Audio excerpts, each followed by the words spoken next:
এখনো পর্যন্ত আজকে কত তারিখ? কত? কোন মাসে? কোন মাসে? কত তারিখ? কি বার? মঙ্গলবার। সন্দেহ লাগতেছে নাকি? বাজে কয়টা? হ্যাঁ, 10টা 8, 10:30। এখন কি দিন না রাত? রাতের বেলা। জায়গাটা কি? বাদালদি। বাদালদি। এই বাদালদি বাউনিয়া রাত 10টায় আজকে জানুয়ারির 13 তারিখ। আপনি ইয়াকিন করেন এই মুহূর্ত হযরত ইসরাফিল আলাইহিস সালাম জানুয়ারির এই মঙ্গলবারের 13 তারিখে রাত 12:30টায় উনি সিংহা নিয়ে দাঁড়ানো আছে ফু দেওয়ার জন্য। সুবহানাল্লাহ বলবেন না? নবী বলে আমার তো শান্তি লাগে না, আমার ঘুম আসে না, কারণ ইসরাফিল সিংহার মধ্যে ফু দেওয়ার জন্য প্রস্তুতি নিছে। আমি ঘুমাবো কেমনে? কোন মুহূর্তে কোন সময়ে ফু দিয়ে ফেলায় পৃথিবী চুরমার হয়ে যায়। নবী ছাড়া কিছুই বুঝি না। আমি নবী প্রেমিক, আমরা সবাই নবী সেনা, ভয় করি না বুলেট বোমা। নবী ছাড়া কিছুই বুঝি না, এইরকম স্লোগান সবার মুখে মুখে থাকে, অথচ সেই নবীর আহজারির সাথে আমার আহজারির মিল নাই, সেই নবীর ব্যথার সাথে আমার ব্যথার মিল নাই, সেই নবীর চেহারার সাথে আমার চেহারার দাড়ির এবং মাথার চুলের কোনো মিল নাই, সেই নবীর নামাজের সাথে আমার নামাজের মিল নাই, সেই নবীর পরিবারের সাথে আমার পরিবারের মিল নাই, সেই নবীর তাকওয়ার সাথে আমার তাকওয়ার মিল নাই, সেই নবীর আমানতদারির সাথে আমার আমানতদারির মিল নাই, সেই নবীর ঈমানি চেতনার সাথে আমার চেতনার মিল নাই, সেই নবীর তিলাওয়াতে কালামে পাকের সাথে আমার তিলাওয়াতের মিল নাই। নবী তিলাওয়াত নিয়ে রাত কাটাইতেন, নবী ইবাদত নিয়ে রাত কাটাইতেন, দিন কাটাইতেন, আর আমি আমার দিনে রাতে 24 ঘন্টা যতক্ষণ আমি সজাগ থাকি হয়তো মোবাইল নিয়ে কাটাই, নয়তো গান নিয়ে কাটাই, নয়তো বা টাকা উপার্জনের পেটের ধান্দা। আল্লাহকে জানবার জন্যে, আল্লাহকে মানবার জন্যে, নবীকে চিনবার জন্যে, নবীর মতো করে চলবার জন্যে, আল্লাহ তাআলার কাছে চোখের পানি ফেলে গুনাহ থেকে তওবা করবার জন্যে ওই চেতনা বর্তমান সমাজের শতকরা 90 থেকে 95 জন মুসলমানের ঘরের মধ্যে নাই। ও আল্লাহ আল্লাহ আল্লাহ আল্লাহ। এই পাগড়ি দিলাম কয়জনের মাথায় বলেন না? 10 জনের মাথায় পাগড়ি দিছি। সবাই বলেন আলহামদুলিল্লাহ। পাগড়ি যাদের মাথায় দিছি আপনাদের কি ধারণা ওই কুল হুয়াল্লাহ শরীফ মুখস্থ করছে এই জন্য আমরা পাগড়ি দিয়ে দিছি? এরকম 114টা সূরা 30 পারা কোরআনের হাফেজ হয়েছে এক একটা ছেলে। সুবহানাল্লাহ বলবেন না?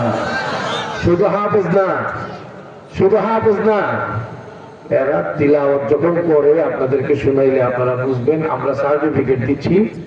নবী যেভাবে তিলাওয়াত করতেন, আল্লাহ যেভাবে তিলাওয়াত করেন, জিবরাইল আলাইহিস সালাম যেভাবে নবীর কলবের মধ্যে তিলাওয়াত ঢুকাইয়ে দিয়েছেন, আবু বকর, ওমর, ওসমান যেভাবে তিলাওয়াত করতেন, এই মাদ্রাসা এই হাফেজ যারা হয়েছে তারা হুবহু নবীর মতো করে তিলাওয়াত করে।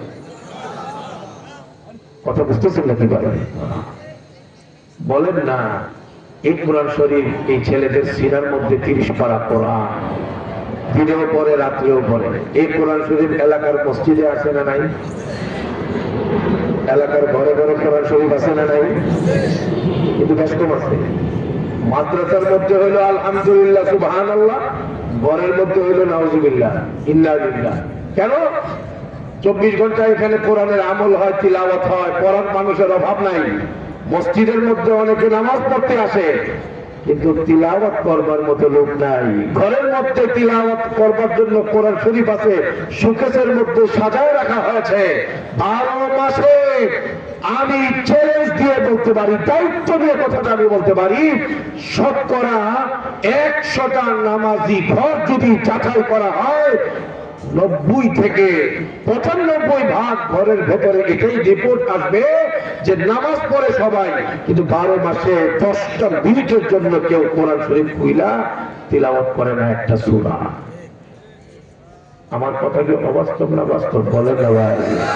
কোরআন শরীফ ছাড়া আমার জীবন চলবে না। কোরআনকে আমার মাথায় রাখি, কোরআনকে আমার বুকে রাখি, কোরআনকে আমার শোকেসে রাখি, কিন্তু এই কোরআন শিখবার জন্য প্রস্তুতি নাই।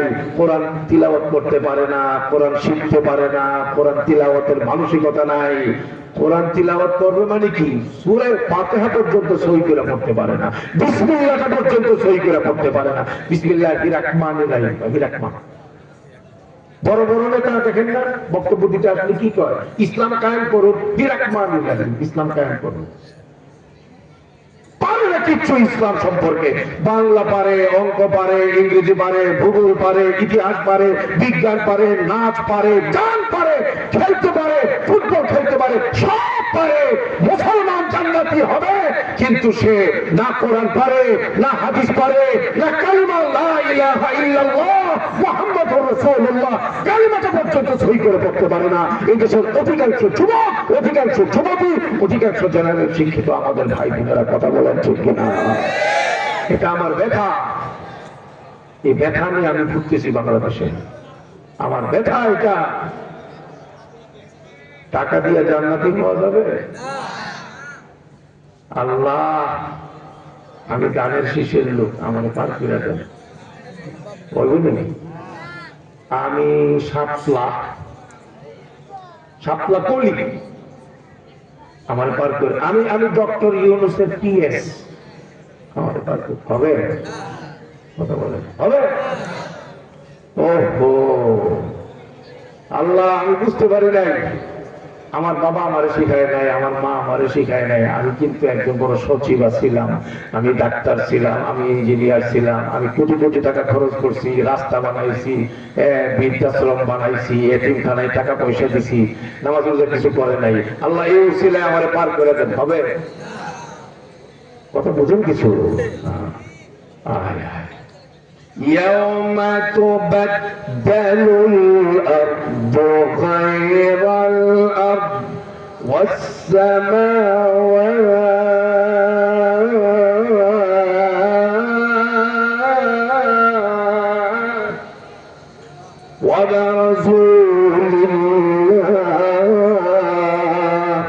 وبرزوا لله الواحد القهار।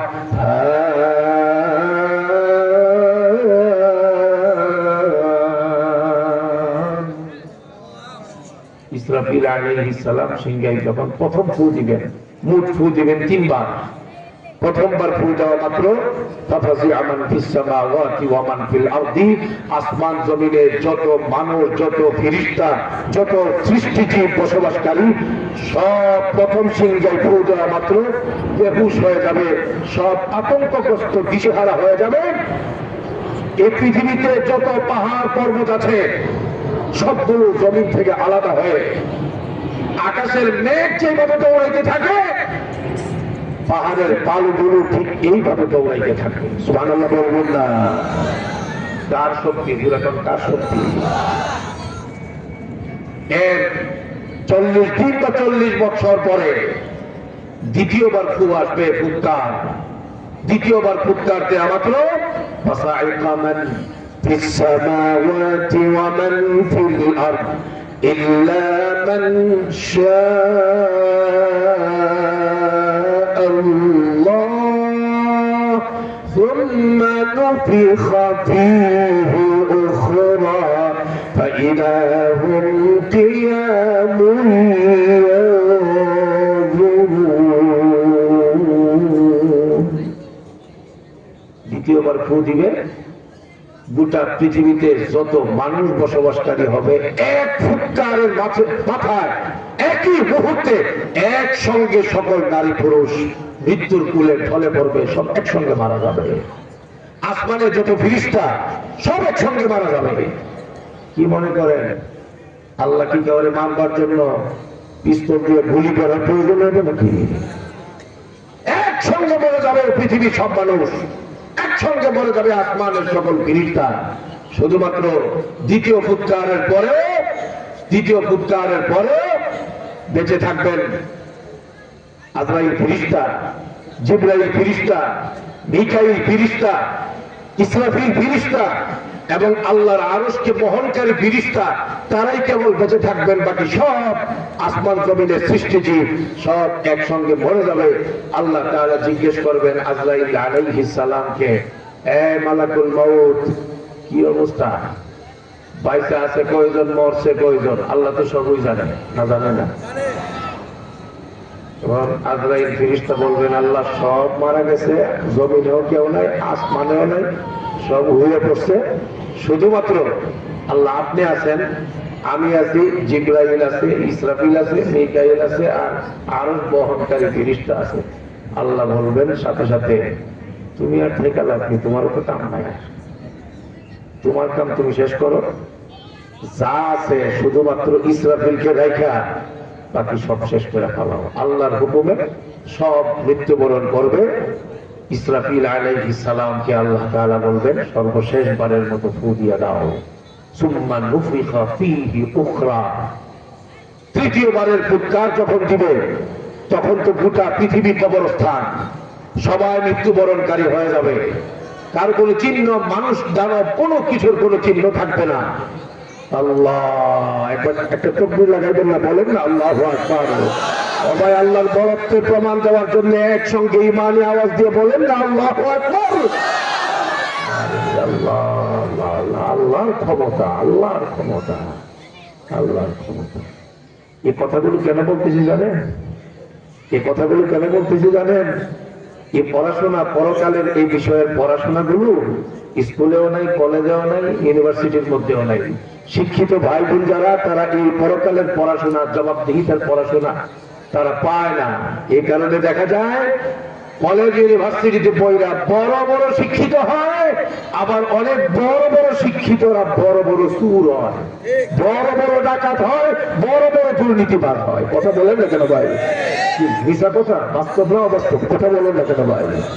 সবাই চুর হয় সেটা বলছি না, কিন্তু অনেকের ব্যাপারে এই রিপোর্ট এটা আছে, অনেকে অনেক বড় ডক্টর কিন্তু বড় চুর, লক্ষ লক্ষ কোটি টাকা চুরি কইরা, পাচার কইরা, বিদেশে গাড়ি বাড়ি এই সেই বানায় পুরা বাংলাদেশকে মিসকিন বানায় দিছে। এই চরিত্র মানুষের আছে না নাই? কথা বলেন। ইয়া আল্লাহ, ইয়া আল্লাহ। এই শিক্ষার কি লাভ? যে শিক্ষা দিয়ে জিহ্বা কন্ট্রোল করা যায় না, যে শিক্ষা দিয়ে নিজের কলবকে কন্ট্রোল করা যায় না, মাত্র অল্প 64টা জেলা, ছোট্ট একটা এরিয়া আয়তনের বাংলাদেশ, 5টা বছর ক্ষমতায় থাকলেই, ক্ষমতা যতদিন পর্যন্ত আছে ততদিন পর্যন্ত সবাই পেপার পত্রিকা দিয়ে এদেরকে তেল দেওয়ার জন্য যত বাংলাদেশের তেলের দাম আছে সব শেষ করে আমাদের এই আসমানের নিচে জমিনের উপরে সবচেয়ে বড় আল্লাহর ওলি হলেন আপনি, একজন মন্ত্রী, আপনি আরেক মন্ত্রী, বড় আল্লাহর ওলি, আপনি আরেক এমপি, আল্লাহর ওলির সাথে আপনি ছোট আল্লাহর ওলি, এগুলো বলতে থাকে। যেদিন খালি ক্ষমতা শেষ, পরের দিন থেকে শুরু হয় বড় ওলিটা বড় সুর, পরেরটা আরো বড়। কথা বলেন না, এরকম ভয় হয় না? কথা বলেন না কেন ভাই? আগামীর বাংলাদেশ আমরা ইনসাফের বাংলাদেশ কায়েম করবো, দুর্নীতি মুক্ত বাংলাদেশ কায়েম করবো, চুরি ডাকাতি মুক্ত বাংলাদেশ কায়েম করবো। কারি দিয়ে করবেন? ফেরেশতা দিয়ে করবেন? কি দিয়ে করবেন আপনি আগামী বাংলাদেশকে? চুরি মুক্ত, ডাকাতি মুক্ত বাংলাদেশ, দুর্নীতি মুক্ত বাংলাদেশ। যে সকল মানুষরা তারা ডাক্তার হয়েছে, ইঞ্জিনিয়ার হয়েছে, প্রফেসর হয়েছে, বিজ্ঞানী হয়েছে, ডক্টর হয়েছে, বড় বড় শিক্ষাবিদ হয়েছে, এই মানুষগুলো যদি পরকালের জবাবদিহিতার পড়াশোনা যদি তাদের না থাকে, আল্লাহকে চেনার পড়াশোনা যদি না থাকে, অপরাধ জগতের পড়াশোনা যদি না থাকে, আল্লাহর ভয়ের পড়াশোনা যদি না থাকে, আপনি যত রকমের সামাজিক সভ্যতার যত পড়াশোনায় দিবেন, চুরি ঠেকানো যাবে না কিয়ামত পর্যন্ত তাদেরকে দিয়া। কথা বলেন ঠিক কিনা? পরকালের জবাবদিহিতার পড়াশোনা লাগবে। আর কথা কি বুঝতে পারতেছেন নাকি? বুঝবার জন্য বলি, হযরত ওমর রাদিয়াল্লাহু তাআলা আনহুর নাম শুনছেননি? না, আওয়াজে কইলে সবাই তো শুনেন না মনে হয়। রূপবানের নাম শুনতে শুনতে সব গেছে। বলেন হযরত ওমর রাদিয়াল্লাহু তাআলা আনহু, উনি শুধু মসজিদের ইমাম ছিলেন না, রাষ্ট্রের ইমাম ছিলেন। ছোট রাষ্ট্র না বড় রাষ্ট্র? ভারতের সমান না? বাংলাদেশের বলে তো বাণিজ্য যায়, ভারতের সমান রাষ্ট্র না? অর্ধেকটা পৃথিবী। সুবহানাল্লাহ বলবেন না? মুসলমান তার পূর্বপুরুষদের ইতিহাসের আলোচনাই করে না, আলোচনা করে ইহুদিদের, আলোচনা করে খ্রিস্টানদের, আলোচনা করে কাফের মুশরিকদের। কারণ রাষ্ট্র চালায় তো হয়তো ইহুদিদেরকে আব্বা ডাইকা, নাইলে খ্রিস্টানদেরকে আব্বা ডাইকা, না হয় মুশরিকদেরকে আব্বা ডাইকা। আর সেই কারণে আমরা গোলামের জিঞ্জিরে আবদ্ধ আজকে 54টা বছর পর্যন্ত প্রকৃত অর্থ স্বাধীন হতে পারি নাই। কথা বলেন ঠিক না ঠিক? আল্লাহ, এটা আমার ব্যথা, এটা আমার দুঃখ। আবেগ আর জজবার উপরে কথা বললে হবে না, উমরের দিকে যেতে হবে, ফিরে যেতে হবে হযরত সিদ্দিক আকবরের ইতিহাসের দিকে, যেতে হবে আমার সোনার মদিনাওয়ালা জনাব মুহাম্মদুর রাসূলুল্লাহ সাল্লাল্লাহু আলাইহি ওয়াসাল্লামের সেই সোনালী ইতিহাসের দিকে।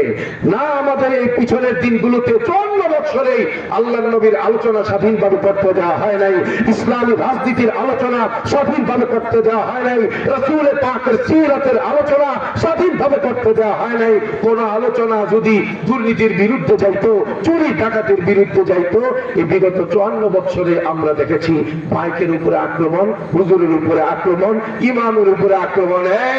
আপনি কথা বলবেন ঠিক আছে, আসমানের উপরে বলবেন, জমিনের নিচে বলবেন, মাঝখানের কথা আপনি কেড়ে কর। এইরকম একটা অবস্থা বাংলাদেশে ছিল কি ছিল না? কথা বলেন না কেন ভাই? সামনে কি হবে তাও জানি না, তবে পরিষ্কার বলে দেই, সবাই সজাগ থাকতে হবে। বহু রক্তের পরে আল্লাহ তাআলা এই দেশকে এই পর্যায়ে আনছে। বাংলাদেশ কিন্তু এখন আর আগের জায়গায় নেই, এটা কিন্তু নতুন বাংলাদেশ। কথা বলেন ঠিক না?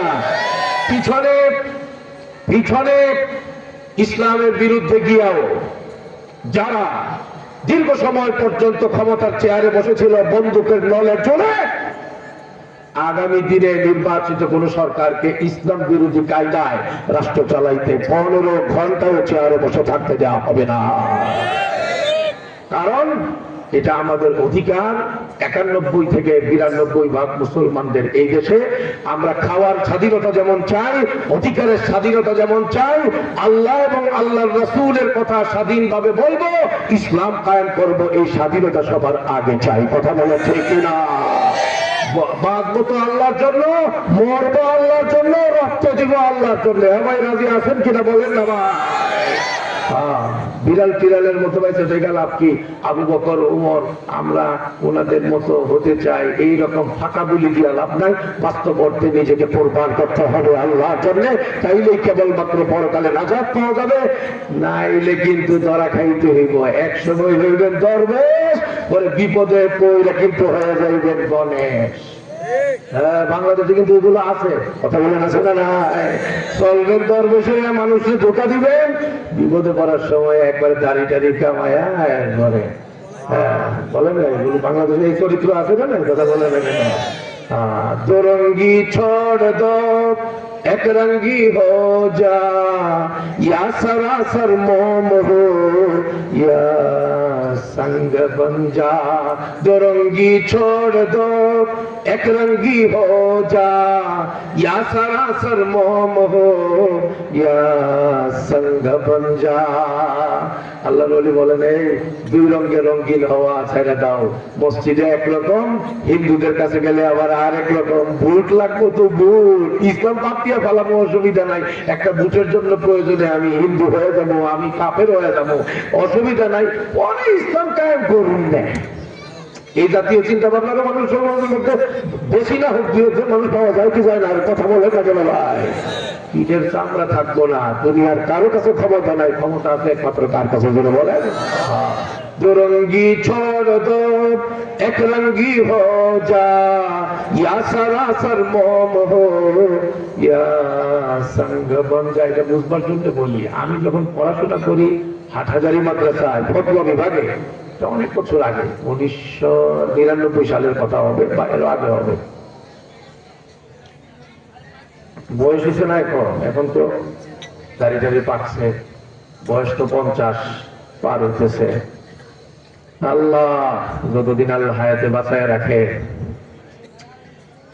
আল্লাহ যেন আল্লাহ আল্লাহ করতে করতে কোনো মতে গুনাহ থেকে বাইসা, জাহান্নাম থেকে বাইসা জান্নাতের সীমানার ভিতরে যেন ঢুকতে পারি, এটাই হলো একমাত্র ফিকির, এটাই হলো আল্লাহর কাছে একমাত্র চাওয়া। না হয় একটু সময় পাইলে একটু শুইতে মন চায়, একটু ঘুমাইতে মন চায়, শরীরেও দেয় না, গায়ে শক্তি নাই, এনার্জি নাই, কিন্তু কথা বলি কেন, আল্লাহ যেন আমার পিঠটা বাঁচায় দেয়, আমাকে যেন আমল করার মতো সেই স্পৃহা এনার্জি দান করে। এই জন্য মূলত ঘোরা আর কি, এটা একটা চেতনা। এখন তো চেতনার বাংলাদেশ না, আগা কাইটা ছেলে মেয়ে হইব, মেয়ে ছেলে হইব, এই চেতনার মানুষও তো বাংলাদেশে আছে। কথা বলে না কেন?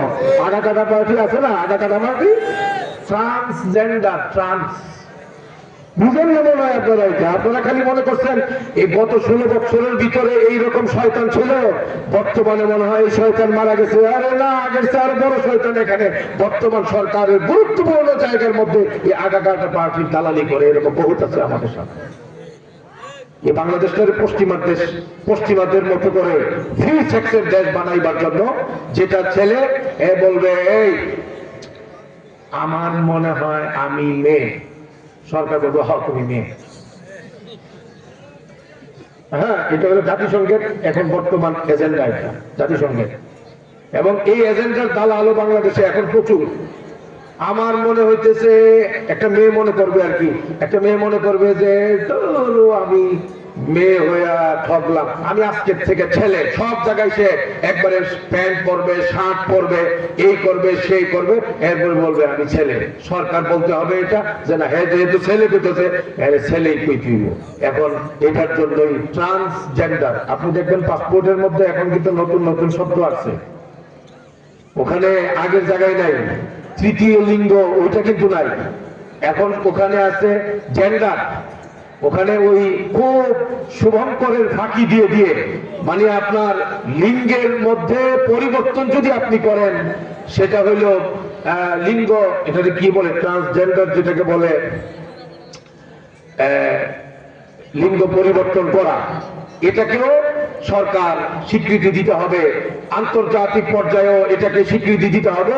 সমকামিতার দেশগুলো এখন এটাকে একটা এজেন্ডা বানাইছে, যে কোনো মূল্যে বাংলাদেশ সহ প্রত্যেকটা মুসলিম দেশে জেনা ব্যভিচারের সয়লাভ ঘটায় দিতে হবে। এর দ্বারা কেমনে হবে? এটা সুকৌশলে একটা ফাঁকি। ছেলেরা এর আগাকাইটা হইল মেয়ে, এটা হইল সহি কথা আর কি, যেটা বাস্তব কথা, যেটা হয়ে পরে সে ঢুকবে মেয়েদের সেকশন যেখানে, ওখানে ঢুকবে সে মেয়ে। আচ্ছা বলেন, হ্যাঁ সার্জারি করো কার যাই করো, সে কি বাস্তবে কি সে মেয়ে না ছেলে? কথা বুঝেন নাই মনে হয়। হয়তো আপনি বাহ্যিক ভাবে আপনি যে কোনো ভাবে সার্জারি করে এটা সেটা এই করছেন সেই করছেন, বাস্তবে একটা ছেলের যে মানসিকতা, যে চাহিদা আল্লাহ তাকে দান করছে, এটাকে পরিবর্তন করার মতো ক্ষমতা পৃথিবীর কারো আছে? কিন্তু পশ্চিমারা এই দুষ্টামি লাগাই দিছে। একটা ছেলে বিভিন্ন ঔষধ এবং অপারেশনের মাধ্যমে সে নিজের পরিচয় দিবে আমি মেয়ে, আর শেষ পর্যন্ত সরকারকে বলবে তাকে মেয়ে হিসেবে স্বীকৃতি দিতে হবে, ভোটারের খাতার মধ্যে মেয়ে হিসেবে তাকে ধরতে হবে, এবং ঢাকা ইউনিভার্সিটি সহ বিভিন্ন ইউনিভার্সিটিতে মেয়েদের হোস্টেলে তাকে জায়গা দিতে হবে। সে বিয়ে করবে একটা ছেলেকে, মেয়ে পরিচয়ে বিয়ে করবে ছেলেকে। আচ্ছা বলেন তো, এই মেয়েটা যেটা ট্রান্সজেন্ডার মেয়ে, সে আর একটা ছেলেকে যখন বিয়ে করবে, এখানে কি মেয়ে ছেলে না ছেলে ছেলে? কথাটা বুঝলেন না? মানে একটু বেশি কঠিন হয়ে যেতেছে না, অত বেশি সহজ করে যাইব না, এগুলো ঝামেলার কথা। অল্প বয়সের পোলাপান আছে, সরল মতো লাগে আমার কাছে। কথাটা বুঝতেছেন না? এই ছেলে ছেলে উপর দিয়ে দেখাবেন মেয়ে ছেলে, বাস্তবে হইল ছেলে ছেলে। এটাই হলো সমকামিতা। গোটা পৃথিবীতে ইসলামী সভ্যতা হলো সবার আগে পবিত্র সভ্যতা। এই সভ্যতাটাকে নষ্ট করবার জন্য, এই কাফেররা, এই নাস্তিকরা এবং এই পশ্চিমা শত্রুরা, যেমনি ছিল এমনি থাকলাম, হ্যাঁ এমনি থাকলাম, ওনাদের কষ্ট হবে। আয় আল্লাহ, ভাই আমাদের এই চেতনা, এটা অফ করে দেন, আগে যেমন ছিল ওইটাই। এই চেতনা নিয়ে মানুষ ঘুরে, আমাদেরও চেতনা একটা হইতে হবে। আল্লাহ, এটা বললো হ্যাঁ, এটা আমার কোন চেতনা তোমার মধ্যে আইলো রে ভাই? তুমি এটা, এই চেতনাটা বন্ধ করে দাও না তুমি। হ্যাঁ, আর আচ্ছা আচ্ছা, যাই হোক, বলতেছিলাম যে কথা, ইয়া আল্লাহ ভাই, একটু একটু, হ্যাঁ আলহামদুলিল্লাহ, এইটা হয়েছে, আল্লাহ শুকর। ভাই, যে কথা বলছিলাম, আমাদের সকলের মধ্যে এই চিন্তা, এই চিন্তা, এই চেতনায় থাকা চাই যে আমি একজন মুসলমান, আমি আল্লাহর নবীর উম্মত, আমার মৃত্যু, আমার জীবন, এই সবটাই আমি কোরআনের জন্য অক্ষ করব, ইসলামের জন্য অক্ষ করব। রাজি আছি না ইনশাআল্লাহ? এটা হবে আমাদের 24-এর চেতনা, এটা হবে আমাদের 25-এর চেতনা, এটা হবে আমাদের 26-এর চেতনা, এটা হবে মরণ পর্যন্ত চেতনা। রাজি আছেন ইনশাআল্লাহ? আপনাদের এই সময়টার মধ্যে,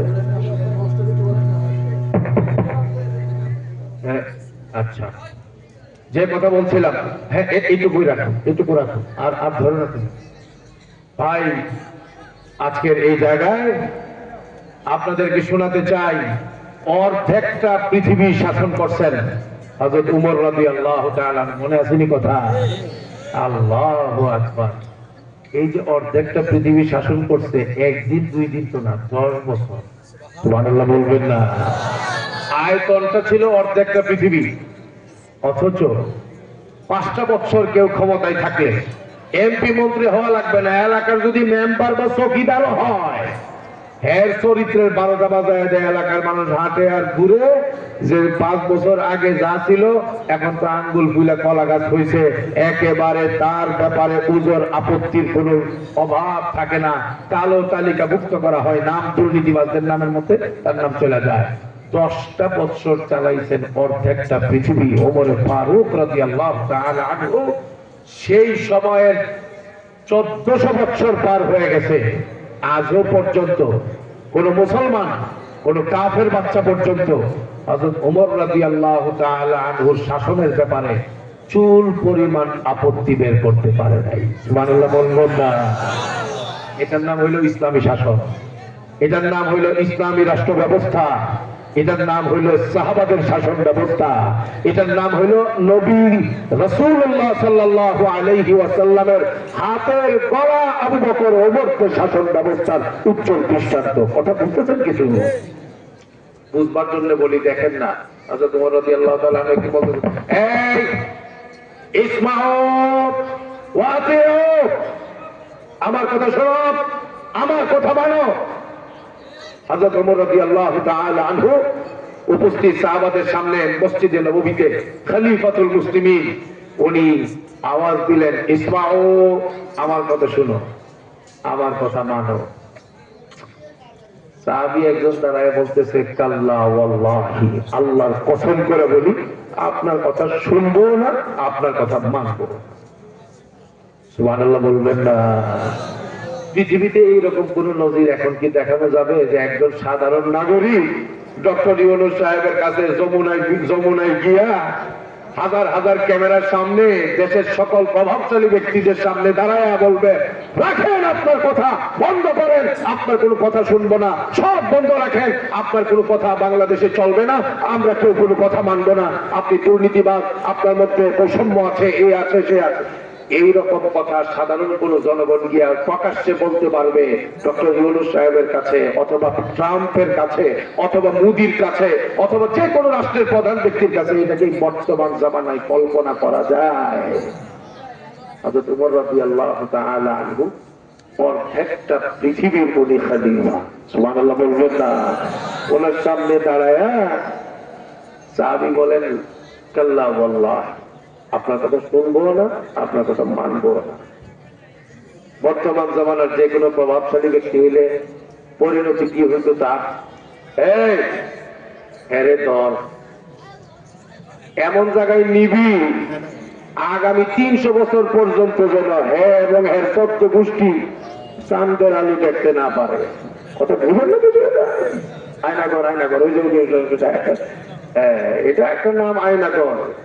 এর আগেও কি ছিল, কোন নামে সেটা আল্লাহ ভালো জানে। বাকি ওমর রাদিয়াল্লাহু তাআলা আনহু এইরকম আপত্তিকর মন্তব্য শোনার পরে উনি রেগে যান নাই, উনি বললেন, ভাই তোমার কৃতজ্ঞতা জানাচ্ছি এই প্রশ্ন করবার জন্য, আপত্তি করবার জন্য, অভিযোগ করবার জন্য। তবে আমার ইচ্ছা একটু, আমি একটু জানতে তো পারি যে আমার অন্যায়টা কি, আমার অপরাধটা কি, কোন অপরাধের কারণে আমার কথা শুনবা না, আমার কথা মানবা না। আমার কথা বুঝতেছেন আপনারা? নিজের এলাকায় আসছি তো, এটা তো একদম নিজের ঘরের মতো। তুমি তো আল্লাহ, ইয়া আল্লাহ। হ্যাঁ, কি বললাম দেখেন, হযরত ওমর রাদিয়াল্লাহু তাআলা আনহু বললেন, আমার তো ইচ্ছা, আমার জানতে ইচ্ছে করে আমার অন্যায়টা কি, আমার অপরাধটা কি, বলো না, আমার কথা কেন শুনবা না? তখন যিনি অভিযোগ করেছেন সাহাবী হযরত সালমান ফারসি রাদিয়াল্লাহু আনহু, কোন একটা সাইড রাখো, তাইলে তো হয়, বারবার সবাই বিরক্ত হচ্ছে। হ্যাঁ, আল্লাহ, ঠিক আছে, এখন ঠিক আছে, আর ধরো কেন, যতটুকু যেভাবে আছে এভাবে রাখো, এটা ফিক্সড করো, এখানে এই পর্যন্ত রাখো। ভাই আমি যেটা বলতেছিলাম, হযরত ওমর রাদিয়াল্লাহু তাআলা আনহু বললেন, আমার অন্যায়টা কি, অপরাধটা কি, বলো না। তখন অভিযোগকারী সাহাবী দাঁড়ায় বললেন, অপরাধ কি বুঝেন না? রাষ্ট্রীয় পর্যায় থেকে সবাইকে একটা একটা করে চাদর দেওয়া হয়েছে, আপনি খলিফাতুল মুসলিমিন, আমাদের দাবি ছিল, আমাদের প্রত্যাশা ছিল আপনি আপনার গায়ে একটা চাদরে আপনি নেবেন রাষ্ট্রীয় পর্যায় থেকে, কিন্তু আমরা অবাক হয়ে গেছি, আপনার শরীরে আমরা দুইটা কাপড় দেখতে পাচ্ছি। আপনি যে দুইটা কাপড় পরে আসছেন, যদি রাষ্ট্রীয় পোশাকার থেকে কাপড় দুইটা নিয়ে থাকেন, তাইলে আপনি খলিফাতুল মুসলিমিন হতে পারেন, কিন্তু বৈষম্যহীন আদল ইনসাফের ভিত্তিতে আপনি একজন ইনসাফগার খলিফা, এটা আমাদের সামনে প্রমাণিত হয় না। আপনি কোনো বৈষম্য করেন নাই, জুলুম করেন নাই, আপনি বন্টনের ক্ষেত্রে কোন রকমের অন্যায় দুর্নীতি করেন নাই, সেটা আমাদের সামনে প্রমাণ করতে হবে। আমরা জানতে চাই, কাপড় একটার জায়গায় আপনার গায়ে দুইটা কেন? বুঝতেছেন কিছু? এই পৃথিবীতে এরকম কই পাওয়া যাবে রাজা বাদশাহ, যে আপনার গাড়ি একটা, আপনার বউর জন্য আরেকটা, ছেলের জন্য একটা, মেয়ের জন্য একটা, কুত্তা যেটা পালেন এই কুত্তা আসা যাওয়ার জন্য একটা, এরকম আছে না? কথা বলে না কেন?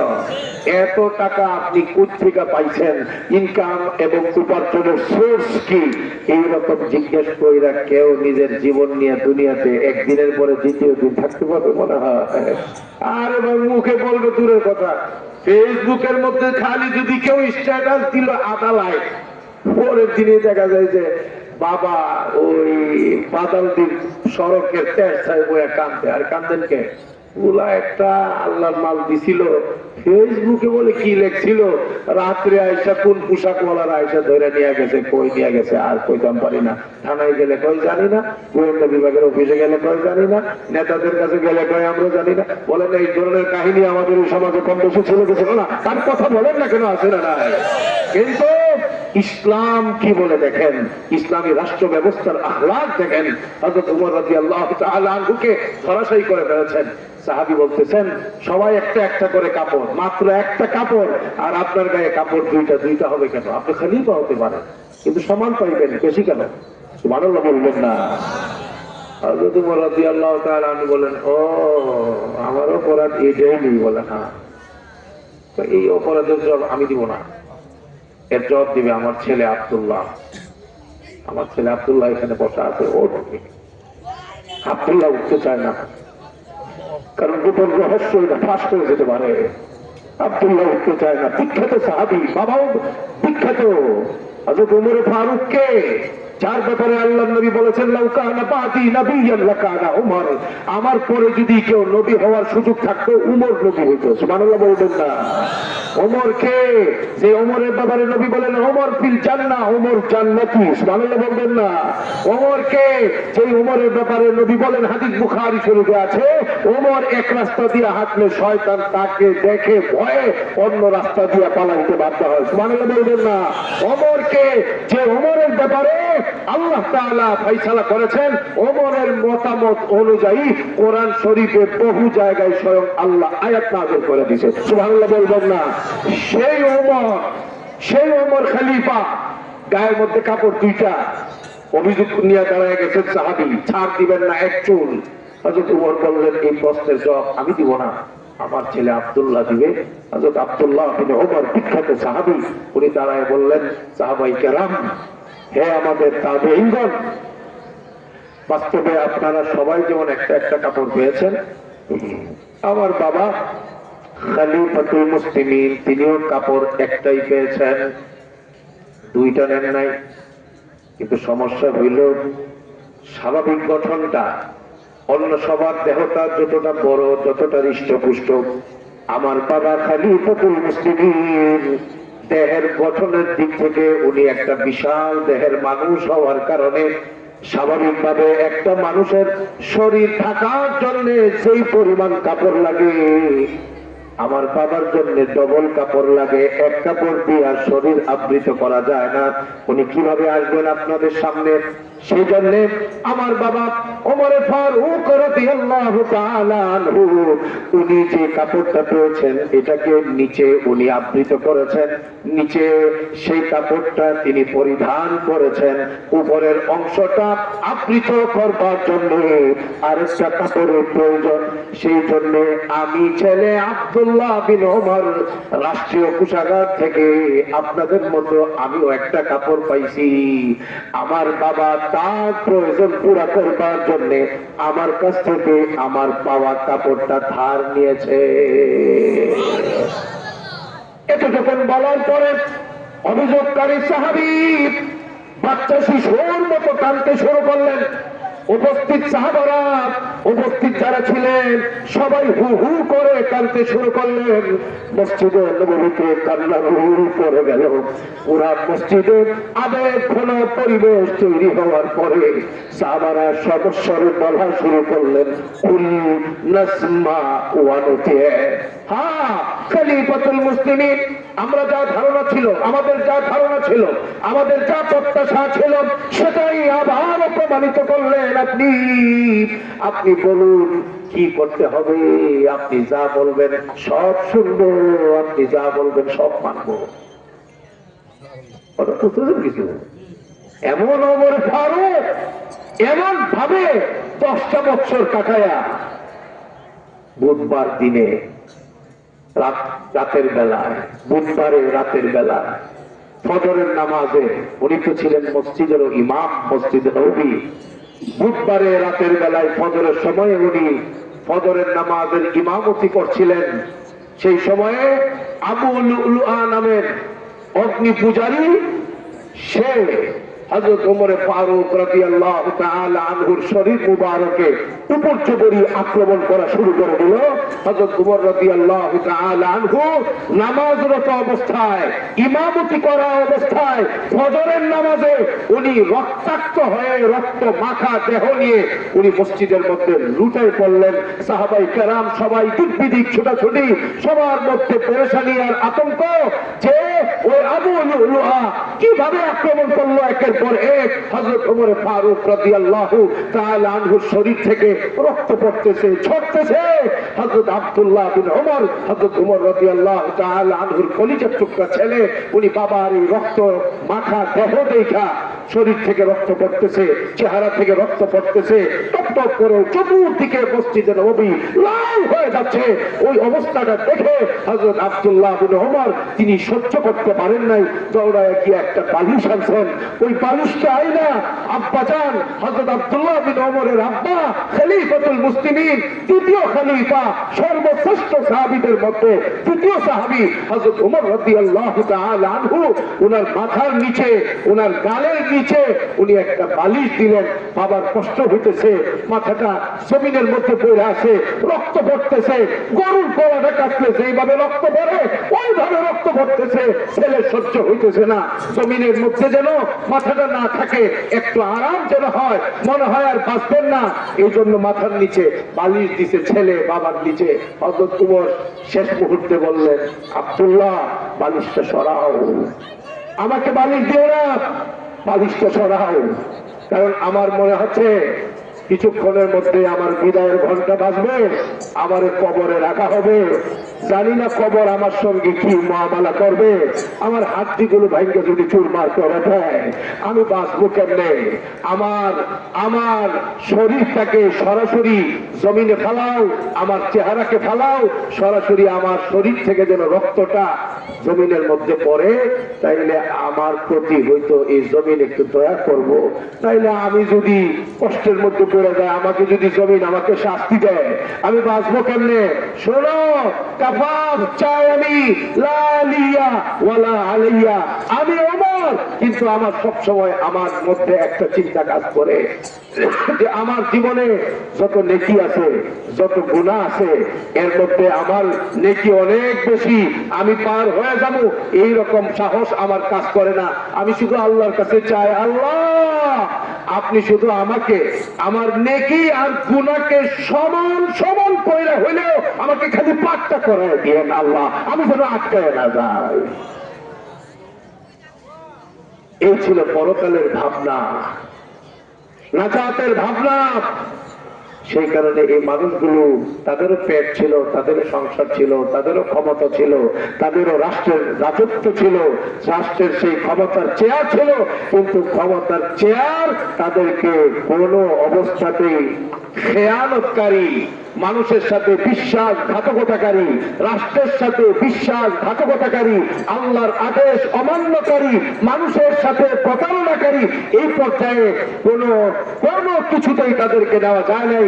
জীবনের প্রত্যেকটা ক্ষেত্রে তারা আল্লাহকে রাজি আর খুশি করে চলছেন, কারণ তাদের জীবনের চেতনা একটাই ছিল, আমি বাঁচতে চাই কবরে, আমি বাঁচতে চাই হাসরে, আমি বাঁচতে চাই ফুলছেরাতে, আমি জান্নাতি হতে চাই।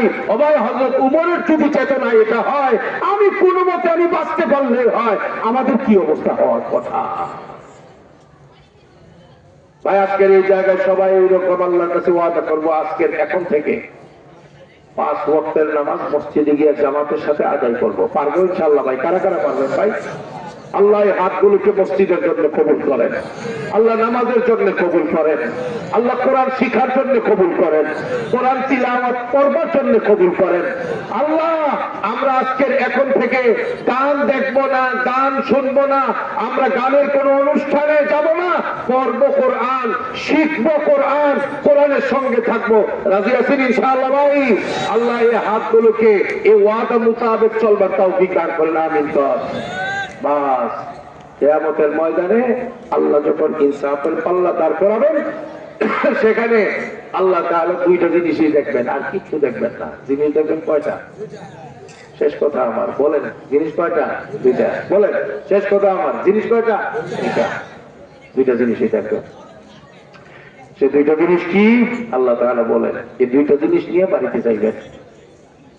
ভাই এবার ভাই, এই আপনি এই দুইটা জিনিস লয়ে যান, আপনি গেলে গায়ে দুইটা জিনিস হারাইবেন, বল এই দুইটা জিনিস লয়ে যান। দুইটা জিনিস এই দুইটা জিনিস আপনার জন্য হইতো। হ্যাঁ, এই দুইটা জিনিস নিয়ে যান। জিনিস হলো দুইটা, বলেন না জিনিস কয়টা? দুইটা। হ্যাঁ, দুইটা জিনিস নিয়ে বাড়িতে যান। আল্লাহ তাআলা বলেন, ওয়ামান ইউতি'ইল্লাহা ওয়ার রাসূল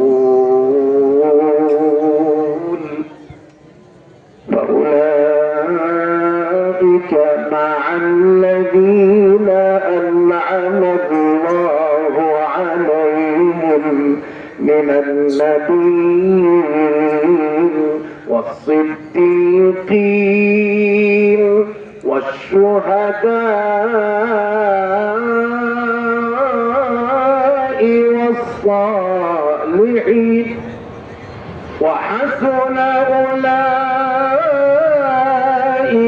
رفيقا ذلك الفضل من الله ومن يطع الله والرسول। আল্লাহ বলেন, কিয়ামতের মাঠে তো 3 নম্বর যখন ফু দিব, পৃথিবীর সবগুলো মানুষ কবর থেকে উঠে দৌড়াইতে থাকবে হাসরের মাঠের দিকে। সুবহানাল্লাহ বলবেন না? আপনি বলবেন যে আমার বাপ যে 50 বছর আগে মারা গেল, 100 বছর আগে মারা গেল, এখন যদি ওই বাবার কবর যদি আপনি খুঁজেন, ওখানে কি বাবার চেহারা পাওয়া যাবে? হাড্ডি গুস্ত কোনো কিছু পাওয়া যাবে? কিচ্ছু পাওয়া যাবে না। কিয়ামতের মাঠে দৌড়াইব কেমনে?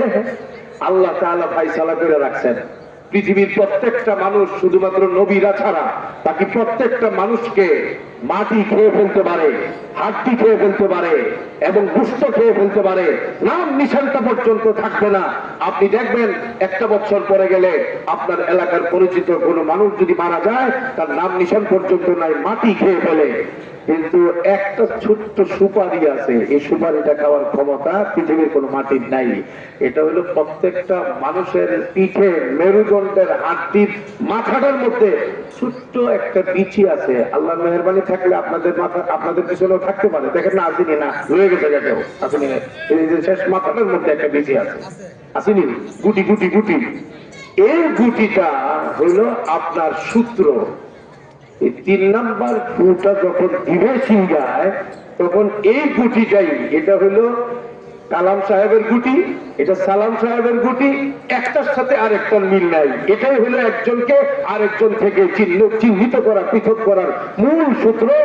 ওই গুটিটা, এই যে বিচিটা, এই যে সূত্রটা, এই বড় দানার মতো যে দানাটা, এটা যা ছিল ওই বেটার ওই চেহারা, ওই দেহ, ওই গুস্ত, ওই হাড্ডি সেকেন্ডের ভিতরে জায়গা আল্লাহর হুকুমে সব কিয়ামতের মাঠের দিকে দৌড়াইতে থাকবে।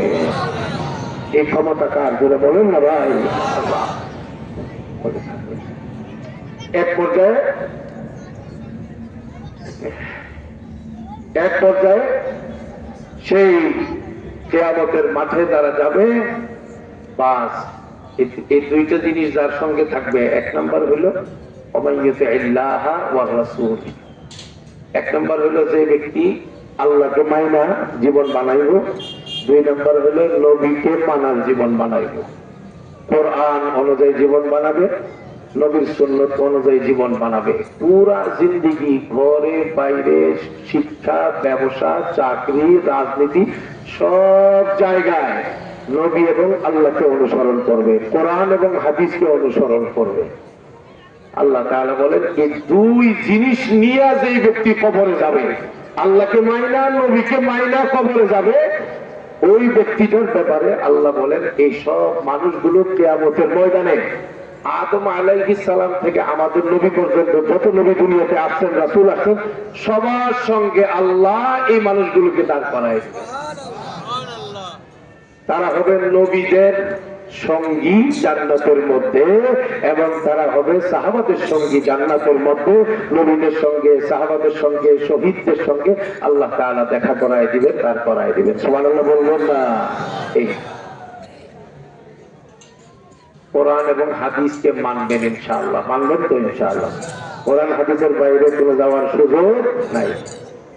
হ্যাঁ, একটা গ্রুপ আছে, ওই গ্রুপে গেলে কোরআন হাদিস ছাড়াও জান্নাতে যাওয়া যাবে, এমন একটা গ্রুপ আছে।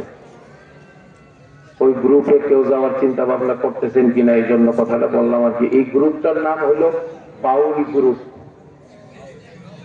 ফকিরি group, Momtaz group, Abul group, Dewanbagi group, Chandrapara group, Maijbhandar group, কুমিল্লার ল্যাংটার গ্রুপ। আরে আপনারা তো অনেকে এখন মাথাটা কিছু খারাপ হয়ে আছে, হুজুরে যাই করছে না করছে ল্যাংটারে করলো কেন? কারণ আমরা তো অনেকে ল্যাংটার লগে আছি বাউল গ্রুপের সাথে। বাউল গ্রুপের চিন্তা চেতনা কি? যে আমরা হইলাম আল্লাহর ওলি, আমরা গান গায়ে আল্লাহর ওলি হই, আমরা নাচানাচি করে আল্লাহর ওলি হই, আমরা মদ খায়া গাঞ্জা খায়া আল্লাহর ওলি হই, একটা আরেকটার পায়ে সেজদা করে, ছোটটা বড়টার পায়ে সেজদা করে, গান বাজনা তবলা একটা আল্লাহর পক্ষে বলে আর একটা আল্লাহর বিপক্ষে বলে, একটা নবীর পক্ষে বলে আর একটা নবীর বিপক্ষে বলে, পড়ালেখা কোনো কিছুই জানে না। এই জাতীয় একটা গ্রুপ কোরআন হাদিস জানে না, পারে না, মানে না, কোনো কিছুই না, কিন্তু নাম দেয় আমরা মাজারপন্থী, আমরা ওলি আল্লাহর লোক, আমরা নবীর প্রেমিক, আমরা আল্লাহর প্রেমিক। এই জাতীয় কিছু শয়তান সমাজের কোরআনকে বাদ দিয়া আল্লাহকে পাওয়ার জন্য নিজেও গুমরাহী, অন্যদেরকেও গুমরা বানাইবার চেষ্টা করে, ষড়যন্ত্র করে। এই জাতীয় কিছু শয়তান সমাজের মধ্যে কম বসে আছে না? কিয়ামতের ময়দানে পিঠের চামড়া থাকবে না। ওলি আল্লাহ হইতে গেলে কোরআন লাগবে, ওলি আল্লাহ হইতে গেলে আল্লাহর ইত্তেবা করা লাগবে, আল্লাহর কোরআনকে মানতে হবে, নবীকে লাগবে। নবীকে বাদ দিয়া, হাদিস বাদ দিয়া, কোরআন বাদ দিয়া আল্লাহর ওলি হওয়া যাবে না। কথা বুঝতেছেন নাকি? আজকের এখন থেকে এই দুই জিনিস নিয়ে আমরা চলবো ইনশাআল্লাহ। ঠিক আছে তো? ইনশাআল্লাহ কোরআন মানবো, হাদিস মানবো, এটার জন্য তো কোনো শিক্ষকের দরকার নেই, কিছু দরকার নেই। আমরা সবাই তো মোটামুটি কোরআন হাদিস সবাই তো পারি, তাই না? সবাই তো কোরআন হাদিস পারি, তর্জমাও জানি, ব্যাখ্যা জানি, শরীয়ত জানি, মুফতি হয়েছি, মুহাদ্দিস হয়েছি, কোরআনের সব জানি, তাফসীর জানি, এরকম তো নাকি আমরা? না। তাইলে বোঝা গেল কোরআন অনুযায়ী চলার জন্য, হাদিস অনুযায়ী চলার জন্য যারা জানে তাদের কাছে আমাদের একটু যাওয়া আসা করা লাগবে। লাগবো না? বলে না লাগবো না? আমি কথা শেষ করে দিতেছি। আপনাদের যে ভালো লাগতো না বেশি, কারণ অনেক লম্বা টাইম নিয়ে নিছি, এইটা আমি বুঝতেছি, কিন্তু এরপরেও এটাও একটু ক্যাশটা ভেঙে দিই। আমার ছোট সময়ে যখন যখন আচ্ছা ওই ছোট সময়টা না বলে বড় বয়স যখন আছে তখনকার সময় বলে, এই উত্তরাতে কোনো এক ডক্টর, আরে ডাক্তার বলছি না ভাই, কি ডক্টর মানে কি কলাপাতা নাকি ভাই? সর্বোচ্চ ডিগ্রি পিএইচডি হোল্ডার ডক্টর আমাকে বলতেছে, হুজুর সব জায়গায় তো যাওয়া যায় না, আমার তো একটু প্রেস্টিজিয়াস শো আছে, আমি তো একজন ডক্টর, আর আমার ম্যাডামও মাশাআল্লাহ অনেক বড় শিক্ষিতা, আমাদের কিছু প্রশ্ন আছে, এই প্রশ্ন আমি মনে করি আপনি পারবেন উত্তর দিতে, যেহেতু আপনি আল আজহার ইউনিভার্সিটিতে পড়াশোনা করেছেন, আপনি মনে হয় পারবেন উত্তর দিতে। আমি বললাম আর পারি না পারি, পরে আগে বলেন না। বললো যে হুজুর আমিও তাহাজ্জুদ করি, আমার ম্যাডামও তাহাজ্জুদ পড়ে। এটা ভালো কথা, আল্লাহর ওলি। সমস্যা কোন জায়গায়? হুজুর একদিনও তাহাজ্জুদ লইতেই না, আমিও না, আমার ম্যাডামও না, তবে তাহাজ্জুদ করি ফজরের নামাজের পরে। আরে হো ভাই, ডক্টর বলেন তো, যে মানুষটা ডক্টরের ডিগ্রি নিছে, দুনিয়ার লাইনের পড়াশোনা ওনার কম না বেশি? বেশি। কিন্তু ফজরের নামাজ নিয়ে ফালাইছে, তাহাজ্জুদ নিয়ে ফালাইছে ফজরের পরে। এই প্রশ্নের দ্বারা কি বোঝা যায়? শরীয়তের লাইনের পড়াশোনা আছে না জিরো? কথা বুঝতেছে না কিছু? হ্যাঁ, আমি ওনারে বললাম যে আচ্ছা প্রশ্ন কি শেষ না আছে? আরো আছে। আমি বললাম যে প্রথম নদী তো দামাই লেগেছে, বলেন পরের প্রশ্ন। হুজুর আমার ম্যাডাম না আমার প্রতি অনেক কেয়ার নেয়, খুব কেয়ারফুল মাশাআল্লাহ। আমি বললাম প্রশ্ন কি সেটা বলেন। আমার ম্যাডাম আমাকে একদিন বলল, তুমি এত হার্ড পরিশ্রম করো, হার্ড ডিউটি করো, সকাল থেকে বিকাল অব্দি অফিসের মধ্যে, তোমার জন্য আমি যদি কোনো কিছুই না করি এটা কি হয়? যাও তুমি সকাল থেকে বিকাল পর্যন্ত নো টেনশনে একটানা কাজ করে যাবো, জোহর আসর নিয়ে কোনো টেনশন নাই, তোমার জোহর আসর আমি করে ফেলাম। আমি বললাম যে এখন কি অবস্থা? হুজুর এটা চলতেছে। আমি বললাম যে প্রশ্ন শেষ করলাম, হুজুর আরো আছে। কি বুঝেন আপনি? দুনিয়ার লাইনের পড়াশোনা অনেক বেশি, শরীয়তের লাইনের পড়াশোনা বেশি না জিরো? এইরকম জিরো কি একজন না হাজার হাজার জিরো আছে সমাজে? কথা বলে না কেন? বললো যে আরেকটা প্রশ্ন হইলো, এইভাবে তো চলতেছে, আমার ম্যাডাম আমার উপকার করতেছে, জোহর আর আসরটা আমার আর পড়া লাগে না, বিশ্বাস করেন আল্লাহ আমাকে মিলাইছে চান কপাইলে আমি। বাকি আমার ম্যাডাম একদিন আমাকে বলতেছে, তোমার জন্য আমি এত কিছু করতেছি, আমাকে যে তুমি কিছু দিলা না। উনি মনে করছেন যে মহিলারা তো আর কি চাইবো, স্বর্ণের একটা চেন দিলে তো খুশি হয়ে যাবো। ও মা, মহিলা তো ওইটা চায় না। মহিলা বলে যে আমারে বেশি কিছু দেওয়া লাগবো না, আমি 2টা 2:30 পর্যন্ত রাত্রে আমি সজাগ থাকি, আমি ফজরের সময় উঠতে পারবো না, ফজরের নামাজটা তুমি চালাই নেবা। আমি বললাম এখন কি অবস্থা? হুজুর এটাও চলতেছে, আমি এর ফজরও করি, আমারটাও করি, আর হে জোহরও পরে, আসরও পরে, আমারটা সহ পরে। আমি বললাম যে কি হারাম, এক একজনে ভালোবাসা দিয়া 6 লাখ করে লোক আছে নামাজ একজনের তা আরেকজনে পড়তে পড়তে পিরিতির আর জায়গা টাকা পাইছে না। আচ্ছা আপনি বলেন তো, এই যে নামাজ পড়লো এই লোকটা আমাকে বলতেছে, এই যে আমরা দুইজনে মিল্লা দিল্লা পড়তেছি, এটা কতদূর কি হইতেছে এটা আপনার কাছে জানবার জন্য আসছি। আমি বললাম যে এই প্রশ্নের জবাব আমি দিব না, তোর এটা কি জটিল হয়ে গেল নাকি? আমি বললাম আরে জটিল না, সহজ, এটা পরে এটা দেওয়ার দরকার আমার নাই, কে দিব? আমি বললাম এই মাদ্রাসা বলতে সব আসেনি এখানে, আচ্ছা না আপনার এখানে নুরানি নাই? বল না কতজন আছে? ওই 30 জন নুরানি বিভাগ, একটা বিভাগ আছে আমাদের মাদ্রাসাগুলিতে, দেখছেন নি আপনারা? নুরানি বিভাগের মধ্যে ছাত্ররা তো মনে হয় দাড়ি মুছ পাক্কা 70-80 বছর বয়সী হয় নাকি, উত্তর আন্ডা বাচ্চা কেসেট এরকম 5 বছর 6 বছরের বাচ্চা গুলো আমার নুরানিতে পড়ে। কথা বুঝতেছেন নাকি? তুই কি বলো কি বলো করো না? আল্লাহ আল্লাহ তাকে কবুল করেন, আমিন কর। এই এই ডক্টর আমাকে বলতেছে হুজুর তাইলে এই প্রশ্নের উত্তর আমি পত্রিকা নেব। আমি বললাম যে আপনি বাংলাদেশের কওমি মাদ্রাসাগুলোর যে কোনো একটাতে যাইবেন, একটা নুরানি বিভাগ পাইবেন, ওখানে গিয়া যে আন্ডা বাচ্চাগুলো আছে এদেরকে গিয়া বলবেন আব্বা, হ্যাঁ করে আব্বা কি করব, আব্বা আমি ফজরের নামাজের পরে তাহাজ্জুদ পড়ি, তুমি এই ব্যাপারে কি কো, এটা হয় কিনা? আপনি দেখবেন আমাদের কওমি মাদ্রাসার যেই ছেলেগুলো পড়ে না, ভর্তি হয়, যেদিন থেকে ভর্তি হয় ওই দিন থেকে মাসলা শেখা শুরু হয়ে যায় এদের, ওই দিন থেকেই তাদের নামাজ, এদের পোশাক, এদের আখলাক সবগুলো শেখা শুরু হয়ে যায়। আপনি খালি গিয়া যদি বলেন আমি বাবা তোমার টাকা লাগি ডক্টর, ফজরের পরে তাহাজ্জুদ করি, আপনারা দেখবেন যে সাল তুলে লাগবে, আপনারা ফজরের আগে করবেন তাহাজ্জুদ পড়তে আইছেন ফজরের পরে।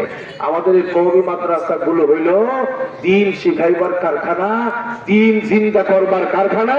এই জন্য কওমি মাদ্রাসা হইল সব বাতিলের শত্রু। কওমি মাদ্রাসা যেখানে একটা সৃষ্টি হয়, আশপাশের সকল শয়তান চারটি গুল করে পালাইতে বাধ্য হয়। কথা কি আমার তো অবাস্তব না বাস্তব? কথা বলেন না কেন ভাই? এই জন্য আজকের এই জায়গায় আমি আপনাদেরকে জিজ্ঞেস করে জানতে চাই, কোরআন শেখার জন্য, কোরআন জানার জন্য, ইসলাম শেখার জন্য, ইসলাম জানার জন্য, পরকালে জান্নাতি হওয়ার জন্য, নবীকে চিনবার জন্য, আল্লাহকে চিনবার জন্য, দেশ রক্ষা করবার জন্য, কাদিয়ানি থেকে নিজেকে বাঁচাইবার জন্য, সকল বাতিলকে নির্মূল করবার জন্য এই সকল মাদ্রাসা এবং আলেম ওলামাদের দরকার আছে না নাই? এই জন্য আমি খুব খুশি আজকে এই জায়গায় এসে আপনাদের সঙ্গে দেখা হলো। কখনকার ইন্তেকাল হয়ে যায়, আল্লাহ আমাদের সবাইকে জান্নাতি হিসাবে কবুল করেন, আমিন। এই মাদ্রাসা যেটা মুহাম্মদিয়া ইব্রাহিমিয়া হাফিজিয়া মাদ্রাসা, আমি দেখে খুব অবাক।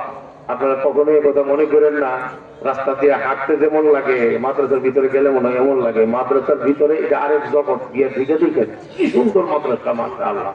এই যে একটু সামনে আগাইলে মুহাম্মদিয়া ইব্রাহিমিয়া হাফিজিয়া, ইনশাআল্লাহ আশা করি এই মাদ্রাসার উসিলাই রাস্তাঘাটের অবস্থা আল্লাহ ইনশাআল্লাহ সুন্দর করে দিবেন ইনশাআল্লাহ। একদিন হাফেজদের পদচারণার উসিলায় আলেমদের আসা যাওয়া করবে, আল্লাহ তাআলা কখন কেমনে চমকায় দিবে এটা আল্লাহর ফায়সালা অনুযায়ী সব হবে ইনশাআল্লাহ। হাফেজ আলেমের জন্য সব সময় দিল লাগায় রাখবেন, ঘরের মধ্যে হাফেজ যেন হয়, সন্তান একটা যেন হাফেজ আলেম হয়, এই জন্য আল্লাহর কাছে দোয়া করবেন। আর ওই চিন্তা মাথার দিকে ফালায় দেন, হাফেজ বানায়ও না, আলেম বানায়ও না, না খায় মরবো, এই চিন্তা মাথার থেকে ফালান। খাইতে খাইতে মরে যাবো, এখন অবস্থা এরকম, মানে খাওয়ার যন্ত্রণায় মরে যাবো।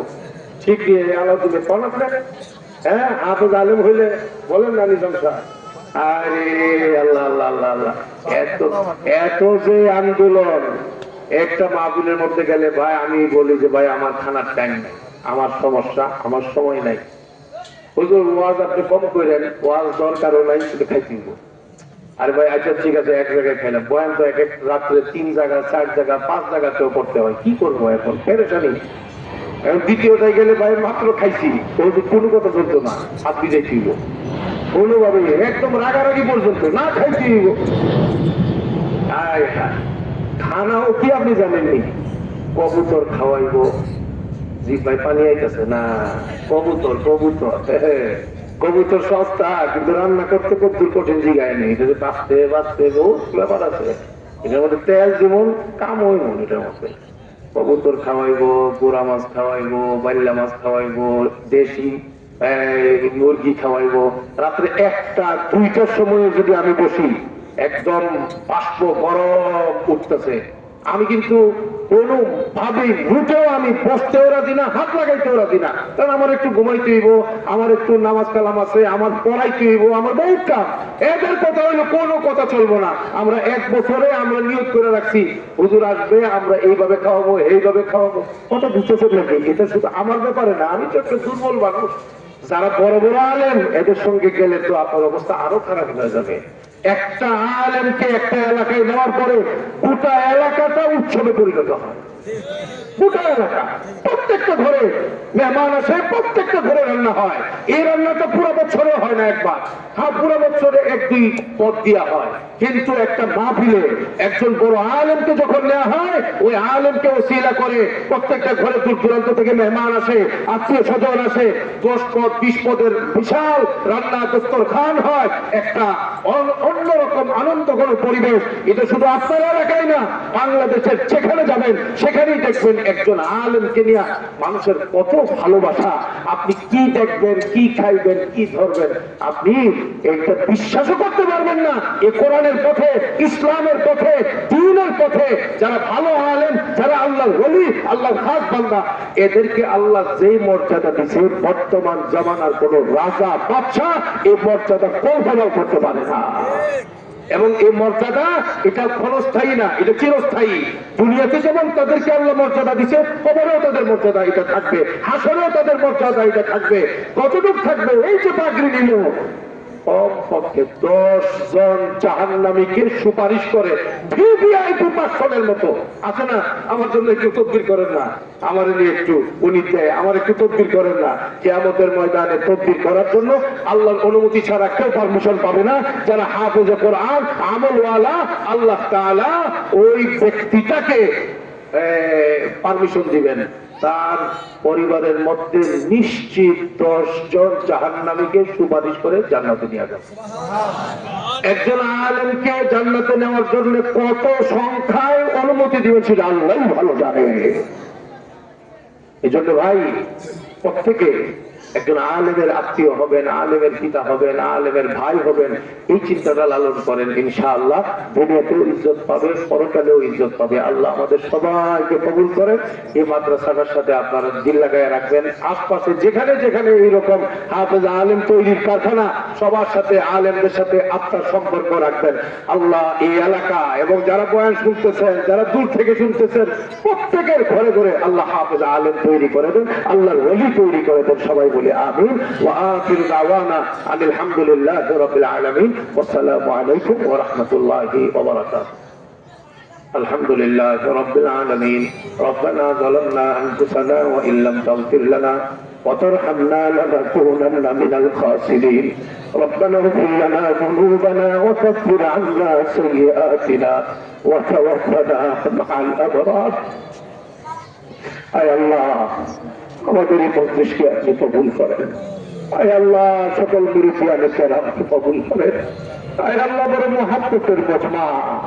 আয় আল্লাহ, আমাদের অল্প বয়সী শত শত যুবক ভাইদেরকে নিয়ে হাত উঠাইছি। আল্লাহ, তাদের দিল তো আপনার কুদরতের হাতে ন্যস্ত। আল্লাহ, আপনি ভালোবাসা তাদের সবাইকে নিয়ে আসছেন কোরআনের বাগানে। আল্লাহ, তাদের সবাইকে জান্নাতের জন্য কবুল করেন মাওলা। আল্লাহ, সবাইকে নূরানি জিন্দেগীর জন্য কবুল করেন মাওলা। আল্লাহ, জাহান্নামের আগুন থেকে বাঁচানোর জন্য কবুল করেন মাওলা। আল্লাহ, আপনার পুস্তকের কাতারে এই মজমার ডানে বামে সামনে পিছনে আড়ালে যে যেখানে আছে সবাইকে আপনার পুস্ত আর পেয়ারা বানায় দেন মাওলা। আল্লাহ, জীবনে যত গুনাহ করছি মাফ চাইতেছি, জানা অজানা প্রকাশ্যের গোপনের সগীরা কবীরা, ইচ্ছায় অনিচ্ছায় জীবনে